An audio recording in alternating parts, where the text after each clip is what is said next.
A photograph from the deck of the Musashi, dated October 24, 1944, captures a surreal moment. The massive battleship, a steel leviathan, surrounded by a swarm of tiny silhouettes, hundreds of attacking aircraft. The photo's edges are scorched, as if the film itself endured the heat of battle. Yet the radio intercept that accompanies this image is fragmented, garbled by static and desperate voices. Multiple impacts, fires uncontrollable, listing to port. The paradox is striking. How could a bomb vessel, designed to be nearly invincible, be overwhelmed by waves of aircraft strikes? The Musashi, sister ship to the Yamato and the pride of the Imperial Japanese Navy, was supposed to be untouchable. But here it is, caught in the open Pacific, succumbing to a storm of bombs and torpedoes. Why did the Japanese command allow the Musashi to face such a relentless assault without adequate air cover? Was it a strategic miscalculation, or did something more sinister lurk beneath the veneer of invulnerability? This broken intercept hints at chaos within the fleet's coordination. How was this even possible? The Musashi's story begins not with its sinking, but in the tangled web of naval ambitions during the early 1930s. Conceived as a response to American naval expansion, the ship was a symbol of Japan's determination to dominate the Pacific. Official blueprints, retrieved from Mitsubishi's archives, reveal a ship over 263 meters long, armed with 9 460mm guns, the largest ever, mounted on a warship. Yet, beyond these impressive numbers lay conflicting priorities. The need for firepower clashed with limitations in shipyard capacity and materials. Behind the polished engineering drawings lies a heated debate among naval architects and military strategists. Should the Musashi prioritize armor or speed? The final design heavily favored armor, making the vessel slow and cumbersome. An engineer's memo, recently declassified, suggests that this choice was influenced by an overestimation of the ship's ability to withstand aerial attacks. Was this a fatal misjudgment? And why did the Imperial Navy disregard emerging air power intelligence? What was really hiding behind this illusion of invincibility? At its core, the Musashi was a marvel of naval engineering and a paradox of vulnerability. With armor plating more than 400 millimeters thick in critical areas, it was designed to deflect battleship-caliber shells. The ship displaced over 72,000 tons fully loaded, but its propulsion system struggled to push this giant faster than 27 knots. Internal schematics, recently uncovered, show a labyrinth of compartments intended to contain flooding, a system reportedly tested in simulations, but never in full combat conditions. However, the ship's anti-aircraft defenses were relatively modest, a combination of 127mm dual-purpose guns and numerous 25mm autocannons, many of which suffered from mechanical unreliability. According to memoirs of a surviving crewman, the gunners were overwhelmed by the sheer number and coordination of American dive bombers and torpedo planes. Could such a behemoth truly be so fragile against air assault? Why did the designers overlook the scale of the aerial threat? What vulnerabilities were buried beneath layers of steel? The first true test came during the Battle of Leyte Gulf in late October 1944. The Musashi sailed with the center force, tasked with breaking through American defenses. Initial air raids on October 24th saw the ship attacked by over 300 U.S. Navy aircraft, including Hellcats, Avengers, and Corsairs. Combat reports describe a relentless barrage of bombs and torpedoes, many striking in quick succession. Despite its heavy armor, the Musashi suffered severe damage. Fires erupted, power systems failed, and steering was compromised. A pilot's debrief mentioned seeing the ship listing heavily, smoke pouring from multiple points. Expectations of near indestructibility crumbled under the weight of coordinated air power, yet Japanese command failed to withdraw the ship promptly. Was this due to rigid doctrine, faulty intelligence, or communication breakdowns? Why did the headquarters fail to notice the obvious? Could the sinking of the Musashi have been prevented? In response to the escalating threat, Japanese Naval Command attempted desperate countermeasures. Fighter cover was increased, with kamikaze tactics beginning to surface as a grim option. Blueprints of modified anti-aircraft mounts show hurried efforts to bolster air defenses, yet these were too late and insufficient. Orders from the Imperial General Headquarters reflect growing panic. Protect the Musashi at all costs, they urged, even as the ship's condition worsened. In the chaos, coordination faltered. Radio logs reveal conflicting commands. Some units were redirected, others left exposed. Meanwhile, American tactics evolved, exploiting weaknesses in Japanese formations and communication. How effective were these countermeasures in reality? Did desperation cloud rational judgment? What was the true impact of these last-minute modifications on the battle's outcome? The final hours of the Musashi are a study in tragedy and resilience. As the ship limped through the Sibuyan Sea, it endured over 19 torpedo hits and countless bombs. A surviving radio log, partially recovered, captures the voice of the captain. "We hold for the Emperor. Fires spreading, flooding uncontrollable." The map of the battle zone shows American carriers closing in, a tightening noose. Resources to save the ship were minimal. Rescue efforts were hampered by ongoing attacks. The loss of the Musashi sent shockwaves through the Imperial Navy. Its death was not just the loss of a battleship, but the shattering of a myth. Why did this colossal symbol of power fall so decisively? Was it the unstoppable rise of air power or the failure of strategic foresight? What did this mean for the future of naval warfare? Each episode is a document I pull from the dust of the archives. Share your own stories. Many of you have relatives who lived through that time, and your words help connect personal memory with archival evidence. Stay curious. Subscribe so you don't miss the next episode tomorrow. The shattered remnants of the Musashi's bridge tell a story of frantic command amid chaos. Burn marks blacken the edges of a chart table, where the final plotted course lies half-obscured beneath scorched debris. Survivor testimonies describe a scene of confusion. Officers shouting orders over the roar of fires and explosions, the ship's internal communications failing under the bombardment.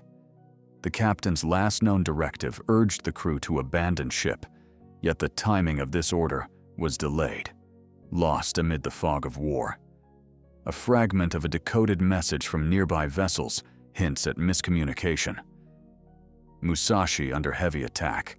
Request immediate air support. No response. How could such a critical plea vanish into silence? What breakdowns in command and control sealed the fate of this colossal warship?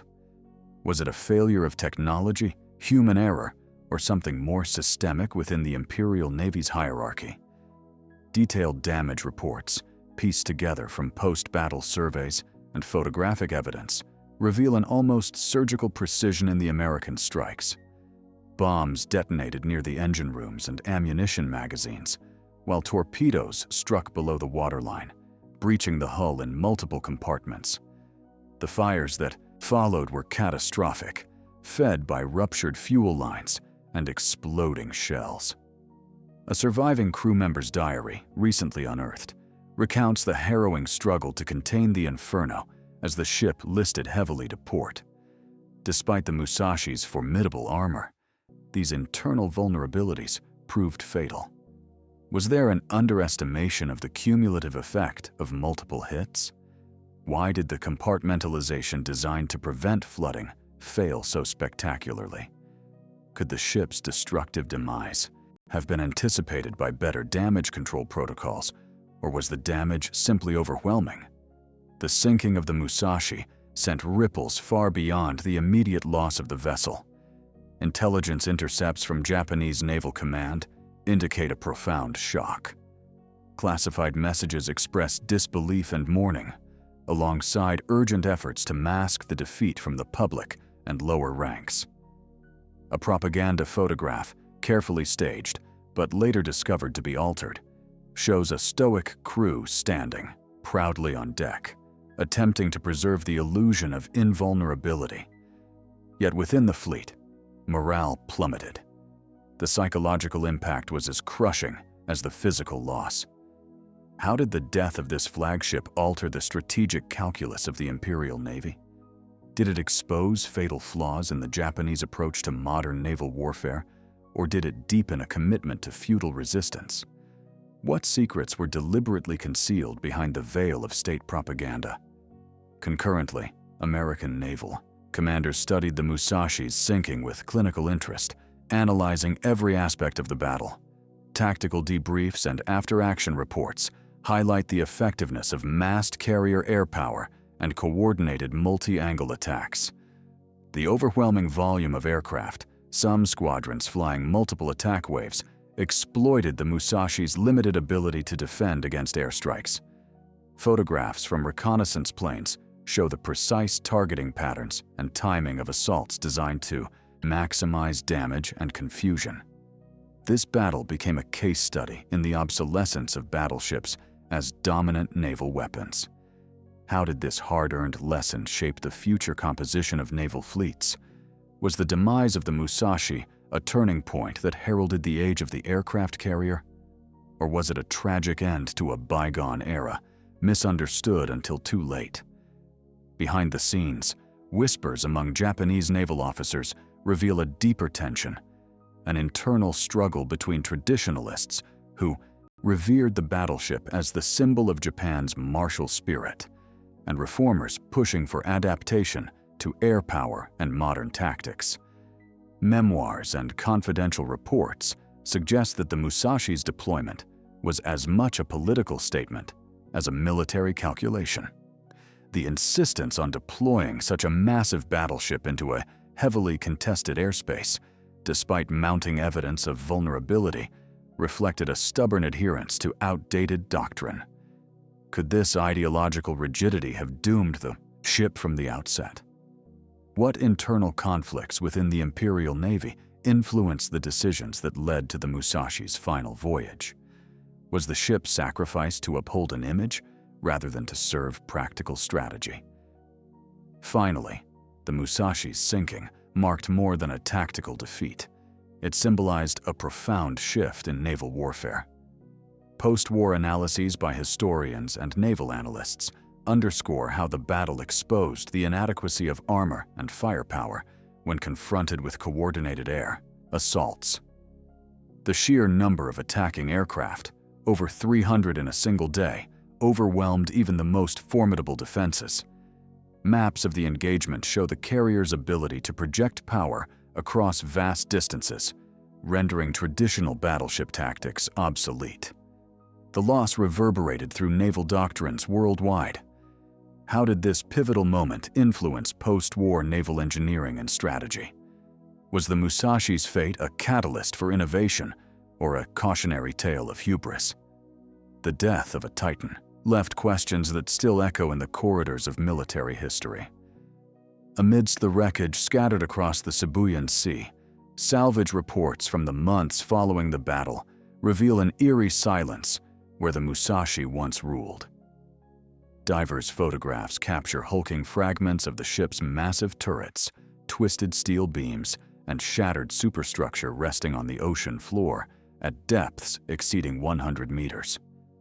The sheer scale of destruction contradicts earlier assumptions that such a heavily armored vessel could endure prolonged assault. A salvage engineer's log notes corrosion patterns and blast damage, indicating multiple simultaneous detonations, an almost surgical neutralization of the ship's critical systems. How did the attackers achieve such precision from the air, hundreds of meters above? What intelligence and reconnaissance enabled the identification of the Musashi's weakest points beneath layers of armor? Was this battle a demonstration of evolving aerial tactics or a grim, testament to the vulnerability of even the mightiest warships? Meanwhile, intercepted communications from surviving Japanese fleet elements detail the strategic vacuum left by the Musashi's loss. The ship had not only been a formidable weapon, but also a symbol of command presence. Its absence forced a reassessment of fleet formations and battle doctrines in the Pacific theater. A classified memo from a senior fleet commander reveals anxiety over the morale impact on crews and the symbolic blow dealt to Japan's naval aspirations. The Musashi's death shattered the myth of invulnerability that had bolstered Japanese naval prestige. Did this event accelerate Japan's strategic decline, or was it merely a single, albeit devastating, setback? Furthermore, why was the fleet unable to adapt swiftly enough to fill the void left by the ship's destruction? Were systemic weaknesses in leadership exposed by this loss? Archival footage and pilot testimonies provide a chilling glimpse into the relentless nature of the attacks. Pilots describe repeated strike waves, with some aircraft returning for multiple passes, despite intense anti-aircraft fire. The cacophony of roaring engines, exploding ordnance, and alarms aboard the Musashi created a hellish atmosphere. One pilot's journal entry recalls the ship's final moments. It burned like a star falling from the sky, a beacon of defiance and doom. Yet, the ship's crew fought tirelessly, manning damaged gun stations and conducting emergency repairs amid the chaos. How did such determination coexist with ultimate defeat? Was the Musashi's final stand a testament to human endurance or a tragic futility imposed by the inflexible demands of war? What untold stories lie buried with the ship beneath the waves? The psychological impact extended beyond the fleet into the highest echelons of Japanese leadership. Minutes from a wartime council meeting, recently declassified, reveal a somber tone. Discussions centered on Japan's diminishing ability to project naval power and the urgent need to reconsider the balance between battleships and carriers. The Musashi's sinking forced a reluctant admission. The age of the battleship was over. But this realization came too late to alter the course of the war. Did this delay stem from a cultural reverence for tradition or from flawed intelligence assessments? What internal dynamics prevented a timely doctrinal shift? And how did this loss influence Japan's final naval strategies in the desperate months that followed? On the American side, the Musashi's destruction became a case study for carrier task force tactics and airstrike coordination. Detailed tactical maps, annotated with flight paths and bomb trajectories, illustrate a meticulously planned assault designed to exploit every weakness. Post-mission analyses praise the pilot's relentless pressure and precision targeting, setting a new standard for naval engagements. Yet, some internal reports hint at the enormous risk involved, hundreds of aircraft committed in waves with significant losses. Was the sinking of the Musashi a triumph born of overwhelming force, or did it expose vulnerabilities in American operational planning? Could such tactics be replicated consistently, or was this an exceptional convergence of factors? How did this battle redefine the nature of naval air power for decades to come? Finally, the Musashi's story is inseparable from the human element, the thousands of souls aboard who faced the impossible. Survivor accounts, collected decades later, speak of camaraderie, courage, and the haunting memories of a ship that was as much a home as a weapon. The heavy toll, over 1,000 lost, underscores the cost beneath the statistics and strategy. In the end, the Musashi's demise was not just a military event, but a profound human tragedy. How do these personal narratives reshape our understanding of the battle? What lessons endure beyond the steel and fire? And, perhaps most hauntingly, what does the Musashi's fate reveal about the price of war itself? In the aftermath of the Musashi's sinking, the Imperial Japanese Navy grappled with an unspoken crisis. the erosion of its identity. Official documents from late 1944 reveal a Navy caught between desperation and denial, clinging to the fading glory of battleships, while the reality of air supremacy loomed large. The Musashi had been more than a ship. It was a symbol, a floating fortress embodying national pride and martial tradition. Its loss shattered not only strategic capabilities, but also the psychological underpinnings of the fleet's resolve. A confidential report from a senior officer laments, "The death of Musashi is the death of our naval spirit." This admission exposes a profound vulnerability.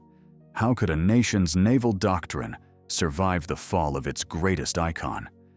Was the Musashi's demise the final nail in the coffin of traditional naval warfare, or merely the beginning of a painful transformation? The echoes of its sinking reverberated through naval circles worldwide, forcing a reevaluation of battleship relevance. The Musashi's destruction underlined the brutal truth that sheer armor and firepower no longer guaranteed survival. Instead, speed, air cover, and technological adaptability became paramount. Yet, for the Japanese fleet, the lesson came too late, too painfully. The Musashi's death was not merely a tactical defeat, but a profound rupture in the fabric of naval power, a turning point that hastened the collapse of Japan's maritime dominance.